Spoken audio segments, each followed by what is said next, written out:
라디오 독서실 한국인이 사랑하는 우리 문학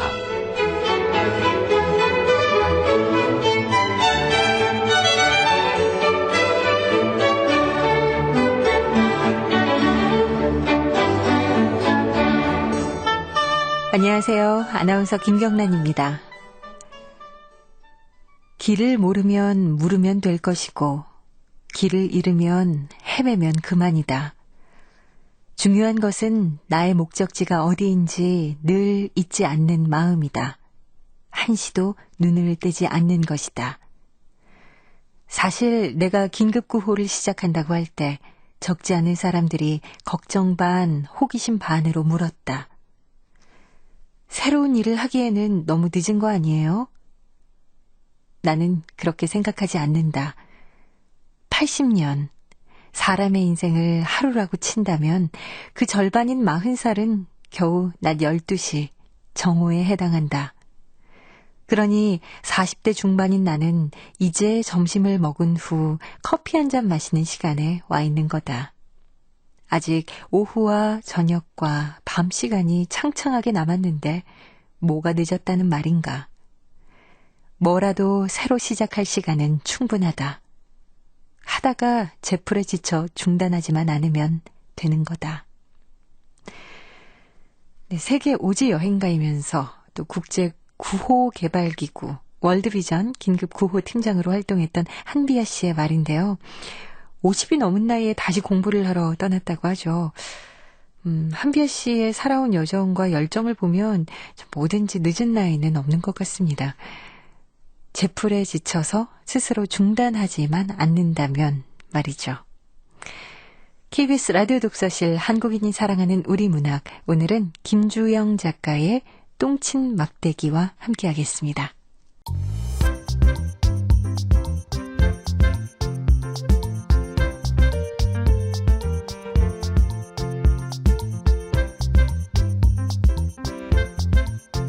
소리로 만나는 책 라디오 독서실. 한국인이 사랑하는 우리 문학을 김경란 아나운서와 함께 만나봅니다.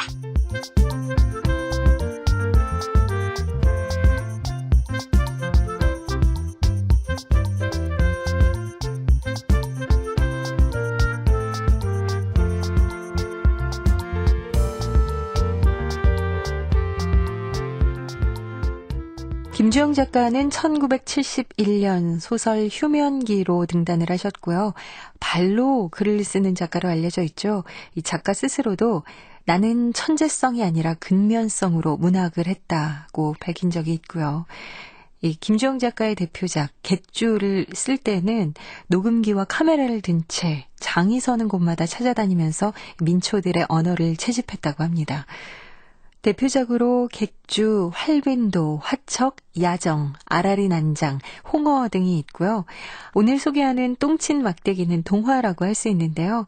우리 독자들은 이 똥친 막대기와 또 김주영 작가의 작품에 대해서 어떤 감동을 받았는지 함께 들어보겠습니다. 똥친 막대기는 하찮은 막대기가 어미나무로부터 꺾여 나와서 우여곡절을 겪는 이야기잖아요. 결국은 뿌리를 내리는데요. 하찮은 나무토막이지만 소중하게 여기는 작가의 시선이 따뜻하게 느껴졌어요. 똥친 막대기를 읽다가 제2의 아버지가 똥 누는 장면이며 막대기를 들고 똥통을 휘휘젓는 묘사가 어찌나 사실적인지 식사를 할 때는 읽으면 안 되겠더라고요.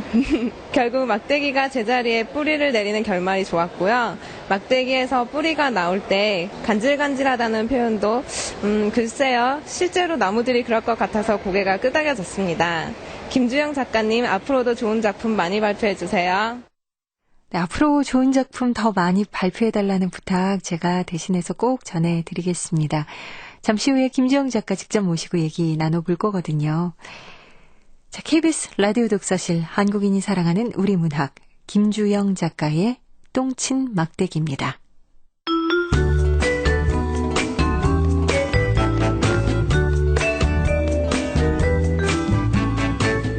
똥친 막대기 김주영.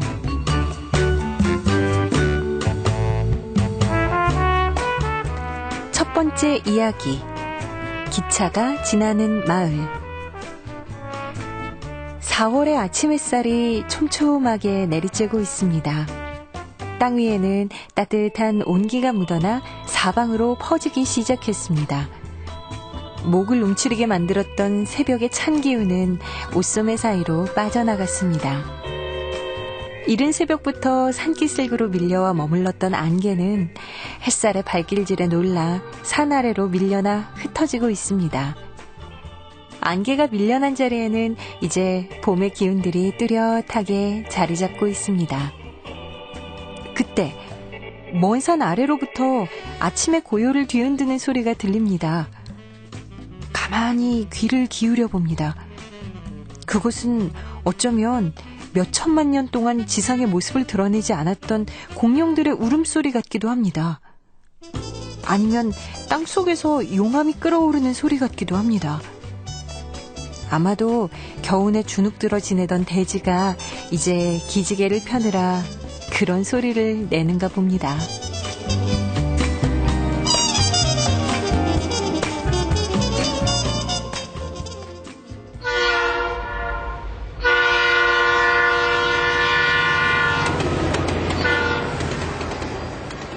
놀랍게도 그것은 긴 화물열차였습니다.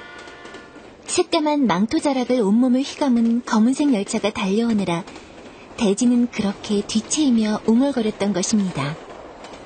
그때까지 고요하기 그지없던 양지마을은 기적소리에 놀라 한번 들썩했다가 풀썩 주저앉는 난리소동을 겪습니다.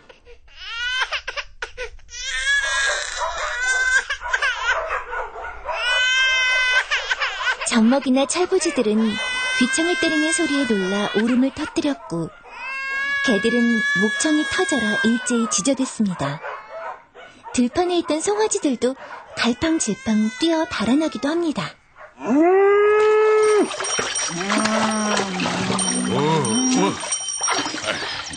저 소리 놀랐네. 양지마을에는 농사꾼인 박기도 씨가 살고 있습니다. 그가 소유한 논두렁 옆 봇도랑에는 20년 동안 자란 키 큰 백양나무 한 그루가 외롭게 서 있습니다. 나는 2년 전 그 나무의 옹이에서 곁가지로 태어났습니다. 나는 어미나무처럼 평온한 일상을 살아갈 수 있으리라 믿었습니다. 그런데 내가 이루 형언할 수 없는 우여곡절을 겪게 된 것은 양지마을 앞을 지나가는 화물열차의 기적소리와 무관하지 않습니다.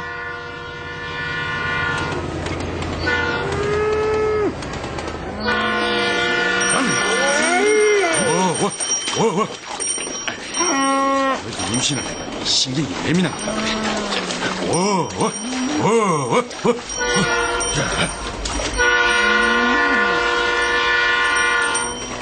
바로 그때였습니다. 논에서 썰어질을 하고 있던 암소가 화들짝 놀라 논두렁 밖으로 뛰어나갔습니다. 썰애를 끌다 말고 뜀박질을 하고 있는 암소 때문에 박씨도 놀랐습니다. 그러나 박씨는 침착했습니다.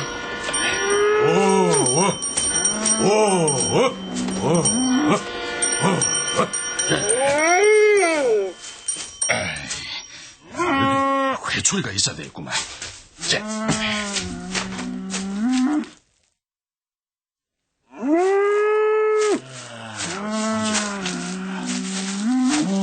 이거 괜찮네.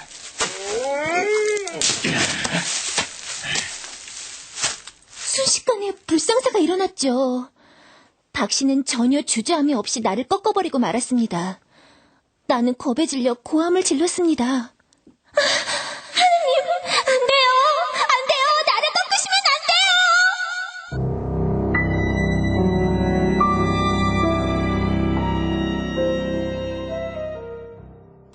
내 아랫도리는 면도날로 날려버린 듯 매섭게 잘려나갔습니다. 나무라에서 고통을 모르는 줄 알았다면 그것은 큰 오산입니다. 다만 그 고통에서 빚어지는 고함 소리를 사람이 알아듣지 못할 뿐입니다. 박씨는 주저없이 나를 꺾었습니다. 그리고 나에게 붙어있던 연한 잎사귀들마저 떼어버렸습니다. 나는 그야말로 형용만 앙상하게 남은 헐벗은 나무 막대기로 변신하고 말았습니다.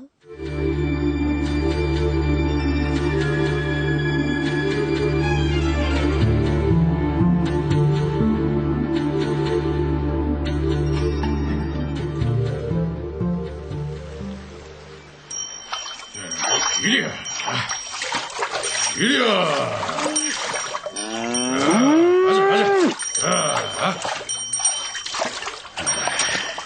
아이, 소가 잠잠해져가 매질할 일은 없었지만서도 혹시 모르 이 막대기는 목타래에다 끼워두고 여차하면 매질을 한 수밖에. 자, 이리야. 아버지, 상 가지고 왔습니다. 어야, 제이가 그 백양나무 그늘에다 놓거라. 야, 엄마가 국수는 식기 전에 먹어야 된다 갑디다. 그래, 나간다.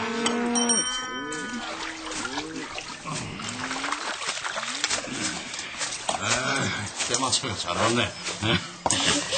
식기 전에 먹어야 된다 해서. 이 말버릇 한번 고약하디. 주임을 보고 먹는다 카이. 잡순다 해야지. 이것이. 네. 국수 맛나네. 네. 많이 잡수세요. 이 자식. 그만한 일에 또 오나. 아쿠라이 껌한테 울보라는 별명을 얻었지. 자, 수건. 눈물 닦아라. 예. 이게 웬일입니까? 금방 울음보를 터뜨릴 것 같았던 소녀의 입가에 웃음이 번지기 시작하네요. 아이고, 마. 배부르게 잘 묻다. 아버지 물 드시해서. 뭐야.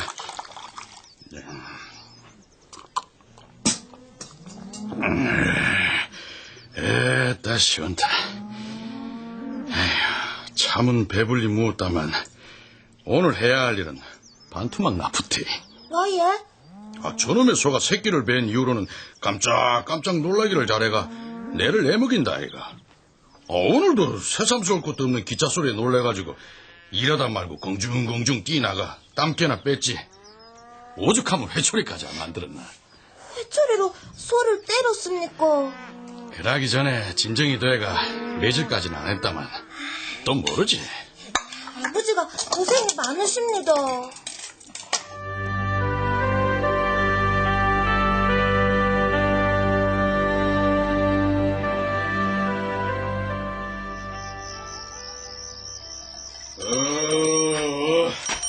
자, 여기 가자. 노을이 질 무렵 박 씨는 집마당으로 들어섰습니다. 그 마을로 들어서기 전부터 나는 가슴이 뛰기 시작했습니다. 내 생명이 조만간 마지막에 이를지도 모른다는 절망감은 어느새 사라져버렸죠. 제인의 집을 구경할 수 있게 되었기 때문입니다. 제이야. 다들 어디 갔노? 야, 들어가라. 야, 소야, 니도 오늘 고생 많았디. 이 막대기는 쓸데가 있겠나? 박 씨는 소의 목타래에서 나를 뽑았습니다. 그러고는 쌀이나무로 얽어놓은 살인문 사이에다 꽂았습니다. 나는 그래서 메마른 쌀이나무들 사이에 끼어들게 된 것이죠. 머쓱해진 나는 낯선 쌀이나무들을 돌아보았습니다. 야, 너는 어디서 굴러온 못난 막대기냐? 저요? 저는 저 멀리 들판 한가운데서 살던 백양나무까지 새끼입니다. 백양나무 막대기구나. 나를 함부로 막대기라고 깔보지 마세요. 막대기가 아니라고? 그럼 뭔데? 난 살아날 가망이 있는 막대기라고요. 헤이, 나원. 살아날 가망성이 있는 막대기가 짝대기들만 누워있는 여기는 왜 끼어든 거냐? 괄시하지 마세요. 이댁 주인 아저씨가 나를 꺾어서 오게 된 거라고요. 근데 어디서 비린내 같은 건 나지 않아? 그러네. 얘 막대기한테 나는 것 같은데? 야, 너한테서 이상한 비린내가 나. 그야 당연하죠. 어미나무에서 꺾인 게 불과 몇 시간 전이니까 응당 비린내가 나겠죠 뭐. 그러니까 비린내까지 풍기면서 염치 없이 이렇게 좁은 사이에 왜 끼어들었냐고. 나 스스로 끼어든 게 아니라고 몇 번이나 말해야 되겠습니까? 이 집 아저씨가 나를 여기에다 끼워준 거라고요. 듣자 하니 툭하면 남 탓하네. 너 모든 걸 남의 탓으로만 미루지? 어떤 일이든 네 스스로 했다고 말하지 못하는 비겁한 막대기지? 그건 나도 댓글처럼 스스로는 단 한 발짝도 움직일 수가 없다고요. 그래서 남만 탓하는 핑계가 버릇이 된 거예요. 내 운명이니까 그렇게 알고 이해해 주셨으면 좋겠어요. 아우, 시끄러워. 그냥 있게 둬요. 주인 아저씨가 데려왔다잖아. 텃세를 부리던 쌀이나무들도 내 딱한 처지를 알아채고 더 이상 구박하려 들지 않았습니다. 나는 그들의 혈관에서 피가 흘러가는 소리가 나지 않는다는 것을 알아챘습니다. 제인의 집 살인문에 엮인 나무 막대기들은 모두 쌀이나무의 미라들이었습니다. 그제야 그 나무 막대기들에서는 살아있는 나무들 특유의 냄새인 비린내가 나지 않는다는 것을 깨달았습니다. 나 역시 조만간 이들처럼 쓸모없는 나무 작대기로 전락할 거야. 아니, 당신 벌써 왔는겨? 그래. 어디 갔다 이제 오노? 텃밭에 고추 모종 좀 심고 있었니다. 얼른 저녁 차릴게, 얘. 제이야, 빨리 씻고 밥 닦으래. 네, 엄마. 기다렸던 제이가 우물가에서 발을 씻고 있었습니다. 저만치 비켜서 엎드려 있는 앞선 허리에는 이제 막 저녁 이내가 걸리고 있었습니다. 제이는 하얀 허벅지가 드러나도록 치마를 걷어올리고 한 발을 세숫대야에 살포시 집어넣습니다. 뽀드득 뽀드득 발을 씻고 있는 소녀의 모습은 무척이나 아름다웠습니다. 그때 부엌에서 최 씨의 목소리가 들려왔습니다. 제이야, 방 안 닦고 뭐하노? 네. 제이는 잽싸게 걸레를 집어들고 방으로 들어갔습니다. 머지않아 그들 세 식구의 저녁 식탁이 마련되겠죠. 내 예상은 그대로 들어맞았습니다. 얼마 있지 않아서 밥상을 중심으로 둘러앉은 세 식구의 실루엣이 방문에 뚜렷하게 나타났죠. 그때 어디선가 이상한 소리가 들려왔습니다. 눈 매느라 고단했을 텐데 이것 좀 먹어보이소. 야. 돼지가 밥 따갖고 저러나 봅니다. 밥부터 먹고 가시소. 먹다 나면 밥맛 없니다.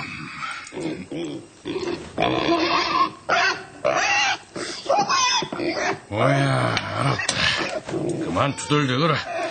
내가 깜빡했다. 박 씨는 서둘러 돼지우리로 달려갑니다. 원래는 가족들이 저녁을 먹기 전에 돼지우리의 죽통을 가득 채워줘야 했는데 바쁜 중에 그만 건너뛰고 말았던 모양입니다. 죽통을 채워주자 돼지도 언제 그랬냐는 듯이 불평을 거두었습니다. 나도 덩달아 배가 고팠습니다. 그래서 나도 돼지처럼 소리를 질렀습니다. 아저씨, 나도 배가 고파요. 정말 배가 고프단 말이에요. 저도 좀 도와주세요. 제발요. 제 말을 들을 수 없나요? 돼지하고는 말이 통해도 내 하소연은 들리지 않는 모양이로군요. 배도 고프고 왜 이렇게 추운 거예요?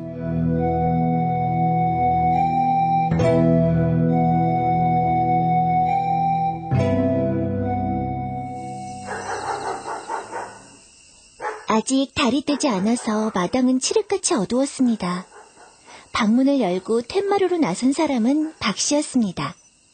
나는 열린 방문을 통하여 방 안의 모습을 잠시나마 엿볼 수 있었습니다. 제이는 책 보자기 속에서 무언가를 꺼내 어머니에게 건네주고 있었습니다. 엄마. 시험지를 받아왔으모 말을 안 해도 부모한테 보여야지. 대체 성적이 왜 얘기만 보여줬노?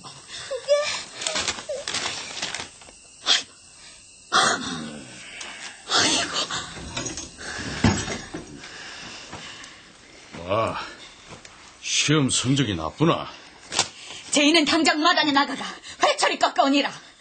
내 말 못 알아들었나? 냉큼 일어나라. 이 자식 그래도 눈만 말똥말똥하게 뜨고 지혜미를 쳐다보고 있네. 알아. 제이를 돼지 새끼 몰듯 하지 말고 차근차근 말해라. 아, 자가 이 밤중에 어디가가 회초리를 꺾고 온단 말이고. 걔를 쫓아도 구멍을 두고 쫓아야지. 제이 역정들지 마시소. 그러면 포름만 없어집니다. 그래도 마구 몰아붙이면 쓰나. 제이, 네가 안 가겠다 뭐 내가 나가가 회초리 꺾고 올까? 그렇게 되면 회초리가 아니라 홍두깨보다 더 큰 몽둥이가 될 텐데 그래도 걔 안 나?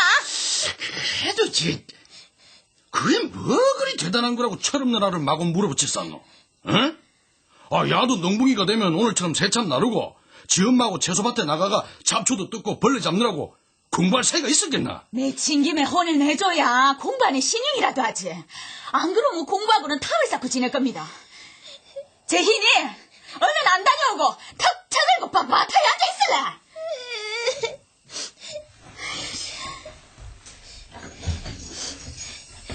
다시 방문이 열렸습니다. 그리고 잔뜩 겁먹은 제이가 퇴마루 아래 섬돌로 내려섰습니다. 어른들은 보통 아이들을 다스릴 때 아이에게 회초리를 스스로 마련해오라고 윽박지르곤 합니다. 어쩌면 그것은 아이를 위한 배려 같기도 하지만 실상은 그것이 아니라는 생각이 들 때가 많습니다. 그것은 아마도 아이들에게 가하는 이중의 형벌일 테죠. 자신이 맞을 회초리를 스스로 마련하는 동안 아이들은 심리적으로 이중의 고통을 겪게 될 것이 분명합니다. 회초리 어디 있지? 빨리 회초리 안 가져가면 엄마가 화내실 건데. 제이가 왜 나한테로 오는 거지? 설마 안 되는데. 난 회초리 하기 싫어. 이 정도면 되겠지. 왜 나를 데려가는 거야?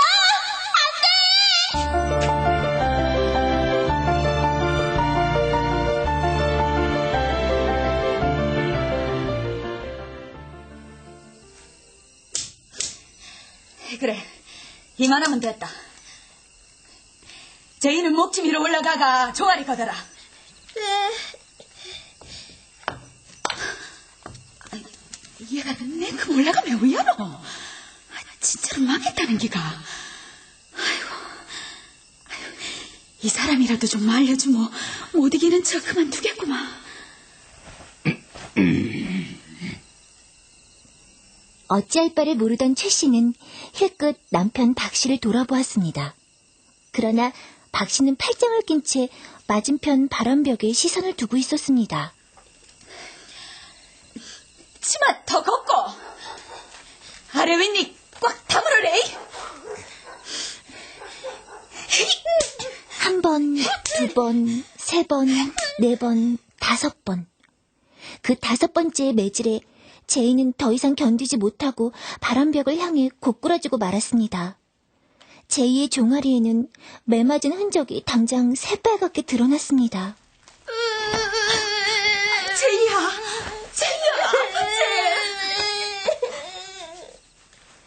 회초리를 방구석으로 던져버린 그 순간 최 씨는 쓰러진 제이를 와락 끌어안았습니다.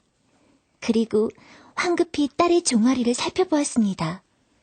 매질당한 흔적을 따라 살갗이 금방 새빨갛게 부풀어 올랐습니다. 어머니 최 씨는 당황한 기색이 역력했습니다. 이윽고 최 씨 두 눈에 눈물이 맺혔습니다. 빨갛게 부풀어 올랐네. 이 속으로 빼냈다고 네 마음대로 하나. 이 속으로 빠졌다 해도 야 성이 바꿔라는 것을 잊으면 안 된다. 오늘 밤 이후부터는 뭐든지 내한테 먼저 물어보고 알을 죽이든지 살리든지 해라. 알아먹겠나? 약이 어딨더라? 최 씨가 연고 같은 것을 찾아내어 딸의 종아리에다 발라주었습니다. 어느새 제이는 울음을 그치고 안절부절 못했던 최 씨도 조금씩 안정을 되찾아갔습니다. 그러나 나는 기진맥진해서 방 한가운데 버려진 채로 누워 있었습니다. 물관에 약간의 상처를 입었다지만 아직은 참고 견딜만 합니다. 무엇보다 가슴 아픈 곳이 있었습니다. 그것은 제이가 나로 말미암아 종아리에 상처를 입은 것입니다. 내가 아니었다면 제이는 종아리 맞는 일을 모면할 수 있었을지도 모릅니다. 가슴이 아팠습니다만 전에도 말했듯이 나의 애끓는 심사를 제이가 알아줄 리는 만무하겠지요.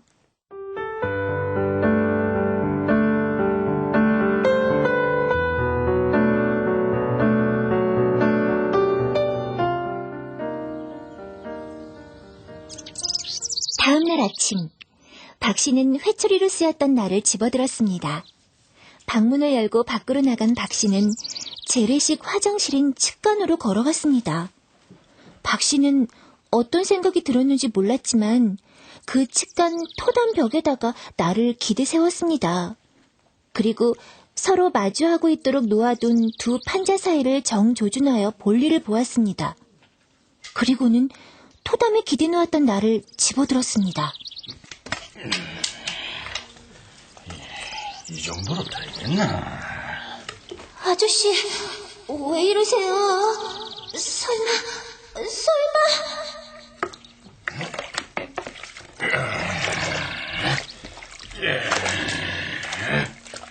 박 씨는 나를 똥통 속으로 깊숙이 집어넣었습니다.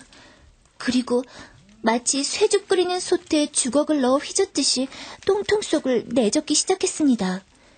통 속에는 똥 오줌들이 서로 엉켜 딱딱하게 응어리져 있었습니다. 박 씨는 그것들을 자루 바가지로 퍼내기 좋도록 걸쭉하게 용해시키는 것이었습니다. 나는 너무나 당황했습니다. 뭐야, 내가 똥침 막대기가 되는 거야? 백양나무 곁가지에서 나무 막대기로, 다시 쇠초리에서 똥침 막대기로 전락하다니.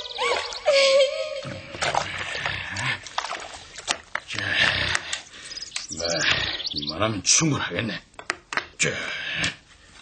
내 몸의 반쯤은 오물투성이를 뒤집어 쓴 똥침 막대기가 되었습니다. 혹시 나에게 동정의 눈길을 보내주려는 사람이 있다 하더라도 오물을 뒤집어 쓴 나를 발견하는 순간 걸음아 나 살려라 하고 달아나 버릴 것입니다. 똥통에 한번 들어갔다가 나온 나는 이제 숨조차 크게 쉴 수 없게 되었습니다. 껍질에 있었던 대다수의 숨구멍이 오물로 막혀버렸기 때문입니다. 박 씨가 나를 똥침 막대기로 만들어버린 것이 제2의 종아리를 피멍들게 한 장본인으로서 받아야 할 징벌이라면 나는 달게 받을 것입니다. 그러나 내게는 선택의 여지가 없었고 불가항력이었습니다. 그럼에도 불구하고 나는 지난 밤을 뜬 눈으로 지새우며 제이에게 참여하였습니다. 무엇보다도 제이를 사랑하고 있었기 때문이지요.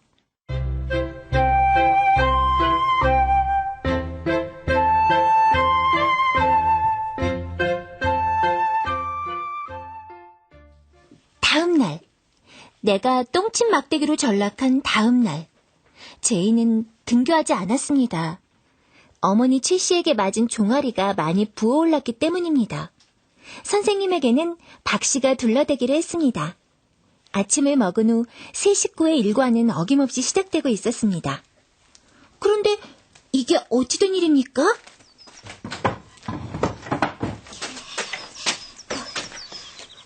어딨더라?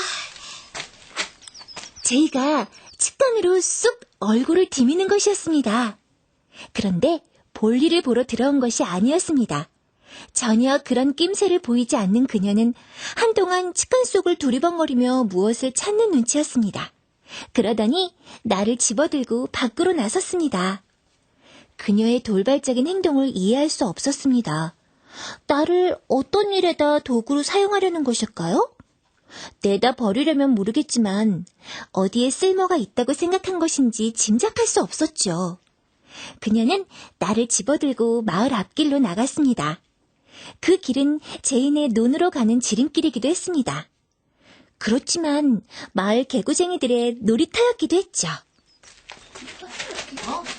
저거 하시나? 제이다. 홀릴래? 제인이 어젯밤에 오줌 쌌나? 웬 오줌? 내가 오줌 싸게면 니는 똥 싸게다. 니 거짓말하지 마라. 오줌 안 쌌으면 결석은 와 했노? 니는 결석을 밥 먹듯이 하대. 그때마다 니는 오줌 싸서 결석했나? 이제 보니까 니가 바로 오줌 싸게네. 아니면 똥 싸게든지. 요 앙큼한 가시네가 내보고 오줌 싸게라고? 내가 언제 오줌 싸게라 했노? 똥 싸게라 했지. 으씨, 니 자꾸 그러면 저한테 오줌 맞는다. 내 때릴 걱정 말고 입술에 묻은 콧물이나 닦아라. 콧물이 발등에 떨어지겠다. 너희들은 더럽게 얼굴도 안 씻고 댕기나? 이씨, 코가 나게. 대들어 마라. 니 지금 그점에는 막대 가지고 우리 겁주나? 얼굴에 똥칠하고 싶거든. 대들어 마라. 내 손에 들려있는 거 이게 뭔지 아나? 똥침 막대기다. 으이씨. 그래서 아까부터 똥냄새가 나더라. 저가시네 진짜 똥집 막대 두고 왔나 보네. 그건 가자. 두 번 다시 까불어봐라.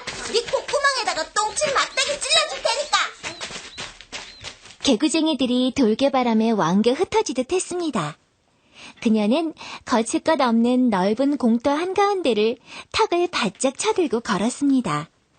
집안에서는 양순하기 그지없는 제이가 또래들 사이에선 그처럼 영악하고 당찬 소녀였습니다. 제이는 금세 보또랑으로 가는 지름길로 들어섰습니다. 위협이나 해코지를 차단하려면 똥침 막대기는 인간이 만든 어떤 살상무기보다 큰 위력을 발휘한다는 것을 제이는 따끔하게 입증해 보인 것입니다. 제이야, 빨리 와가 모출 잡아라. 아이고가 제이도 벌써 일꾼하는 모습 하네. 이제 잡고 있으면 되지. 어이야, 넘기라고 할 때까지 잘 잡고 있어라. 예, 아버지. 박씨의 논에서는 한창 모심을 준비에 바빴습니다. 그때까지도 나는 왜 제이가 지름길로 해서 바쁘게 모심을 논에까지 달려왔는지 알 수 없었습니다. 부모님의 일을 돕기 위해서였습니다. 그 모심기 작업이 나에게 예상이 없던 행운을 안겨주었습니다. 못줄을 잡기 전 제이는 사뭇 들고 다니던 나를 보또랑에 던졌습니다. 아무렇지도 않게, 정말 아무렇지도 않게 나를 보또랑 언저리에다 던져버린 것입니다. 나는 그때 보또랑가에 있는 계획 속에 꽂혔습니다. 내가 행운이었다고 말한 것은 메말라 가고 있던 내가 계획 속에 꽂힘으로써 절망에서 벗어날 수 있었기 때문입니다. 나는 말라 비틀어져서 기능을 상실해가던 물관과 채관의 문을 활짝 열 수 있었습니다.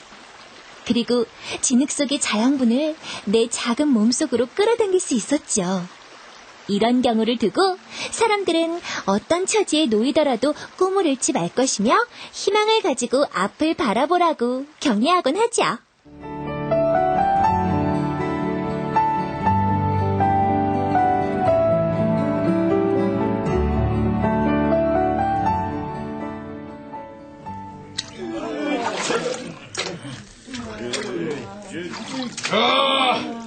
좀만 쉬었다 하입시다. 제인이도 좀 쉬어라. 예, 아버지. 제이가 왜 또 나한테로 오는 거지? 왜? 예상하지 못했던 일이 연달아 일어났습니다. 못줄 옮기는 일을 거들던 제이가 보또랑에 버렸던 나를 다시 집어들었기 때문입니다. 나를 집어든 제이는 막대기 한쪽 끝에다 낚싯줄을 메었습니다. 제이는 그 낚시에다 파리 한 마리를 꿰었습니다. 그 모든 것은 제이가 미리 준비해온 것들이었습니다. 그리고 보또랑의 수초 위로 낚시를 들여왔습니다. 개구리가 물어야 될 텐데.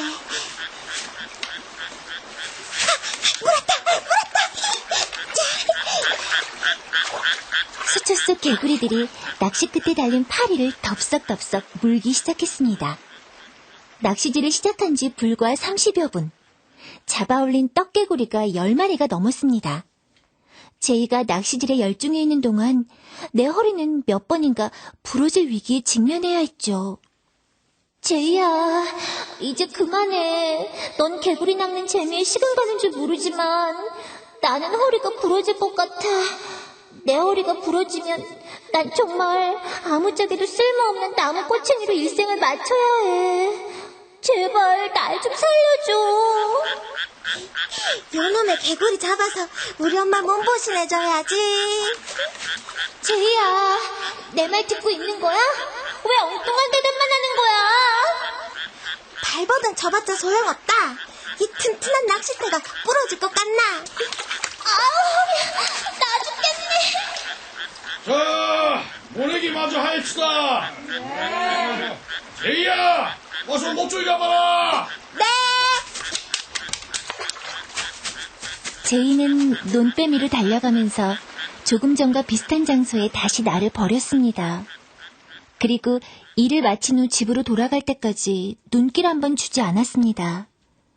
제이와 박씨가 멀리 사라지고 있는 것을 지켜보는 나는 만감이 교차했습니다. 이제 다시 제이를 만날 수 없게 되었다는 절망으로 가슴이 시려웠습니다.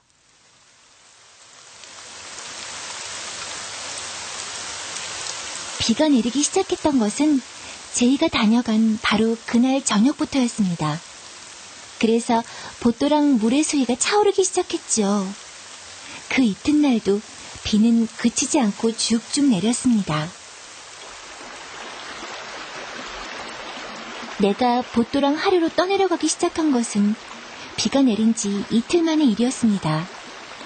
나는 물결을 따라 흘러가는 방랑자 신세가 되었습니다.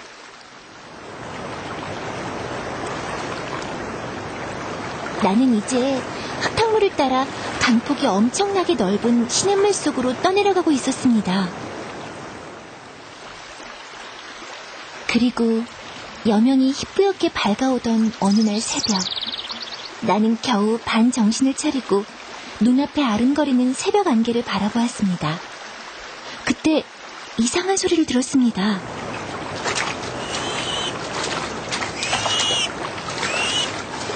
제인의 집에 잠시 머물고 있을 때 돼지우리에서 들려오던 그 소리였습니다. 자세히 살펴보았더니 나는 놀랍게도 홍수에 떠내려가고 있는 검은 돼지 등에 얹혀 있었습니다.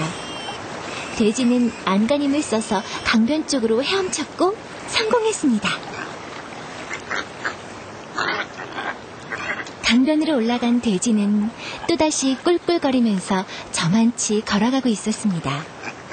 돼지의 뒷모습이 저만치 바라보인다는 것은 돼지 등에 얹혀있던 내가 땅으로 떨어졌다는 얘기가 아니겠습니까? 그렇습니다. 내 시선엔 전혀 낯선 보또랑의 모습이 보였습니다. 여명이 밝아오면서 아침 햇살이 비치고 있는데도 나는 갈증을 느낄 수 없었습니다. 물결을 따라 부대끼면서 긴 여행을 하느라고 피곤에 절어 있었지만 내 몸속 물관에는 충분한 자양분이 축적되어 있었겠지요. 그 순간 나는 정말 위대한 발견을 한 것입니다. 때마침 흙에 닿아있는 내 몸 한쪽 끝으로부터 견디기 어려운 간지럼을 느꼈던 것입니다. 그것이 간지럽다는 것은 막대기 한쪽 끝이 땅속에 깊이 박혀있다는 것을 뜻합니다. 뿐만 아니라 흙 속에 박혀있는 그곳으로부터 뿌리가 돋아나려 하고 있다는 신호인 것입니다. 나는 비로소 내가 뿌리 내리고 서 있어야 할 장소에 도달한 것입니다. 나는 비로소 홍수에 떠내려오면서도 살아야 한다는 내 꿈을 접은 적이 없었다는 것을 깨달았습니다.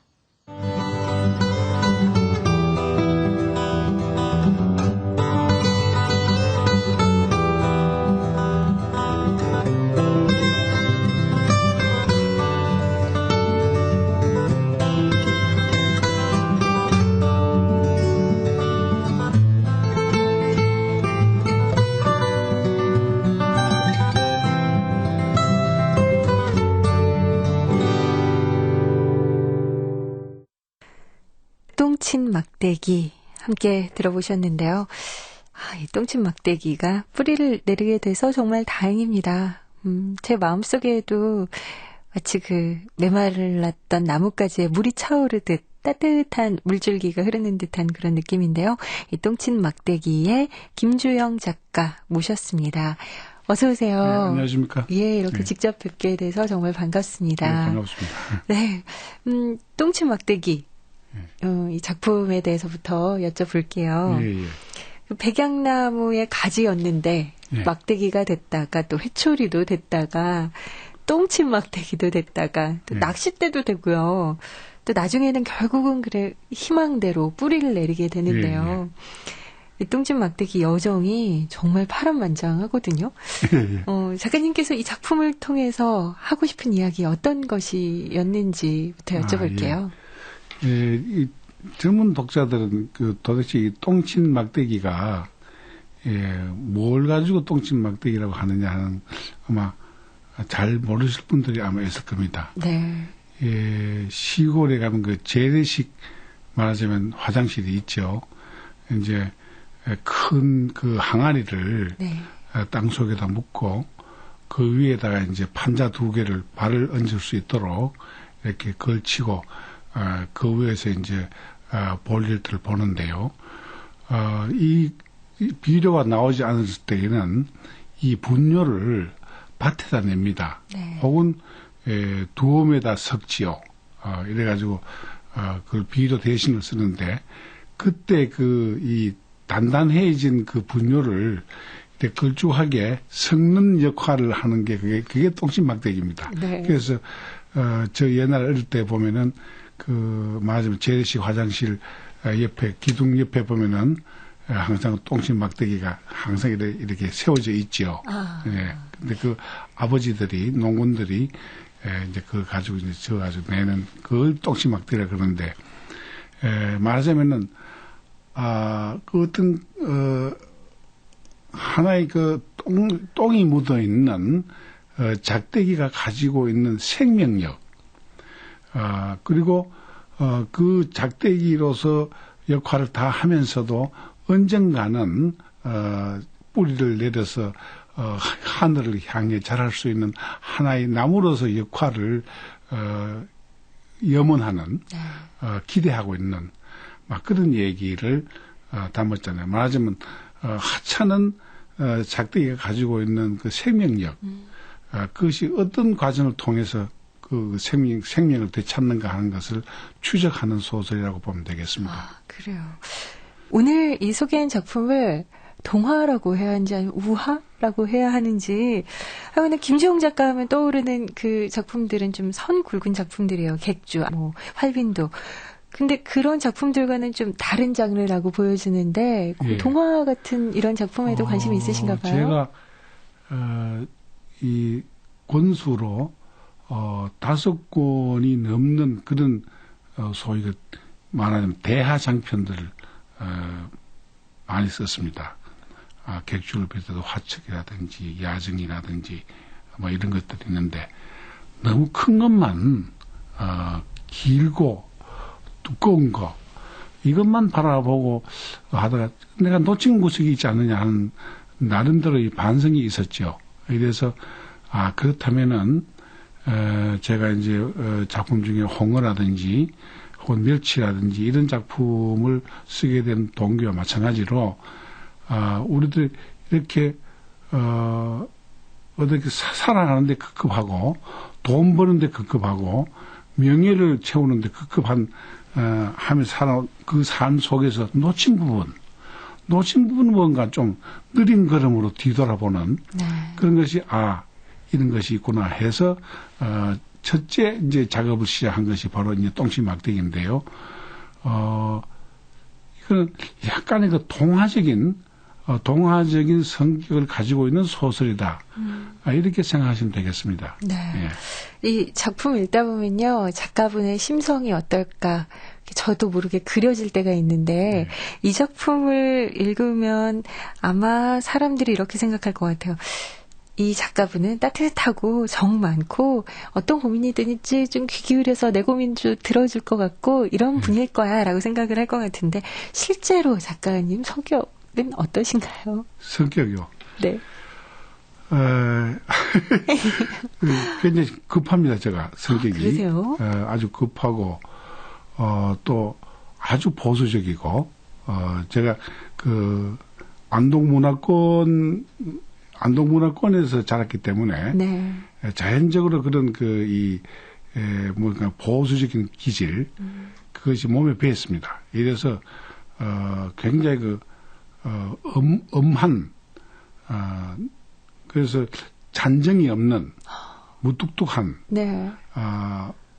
여성들을 좀 하찮게 보는 막 그런 성격을 가지고 또 성질 급하고 네. 또 욕 잘하고 또 이 막걸리 같은 거 아주 많이 먹고 네.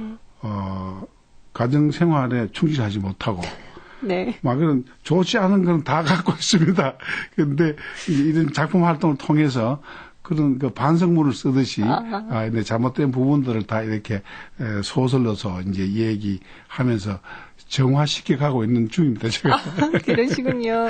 근데 본인 스스로, 작가님 스스로 그렇게 내가 욕도 잘하고 정도 없고 이렇게 얘기하신다는 것 자체가 아마 그 속을 더 들여다보면은 더 여리시고 좀 더 그러시지 않을까라는 생각도 드는데요. 그 독자들과 만나는 시간도 좀 자주 가지시는 편이세요?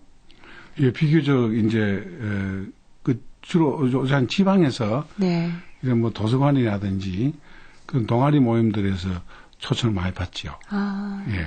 만나시면은 남 초청 받으면 반드시 얼마 주느냐고 물어봅니다.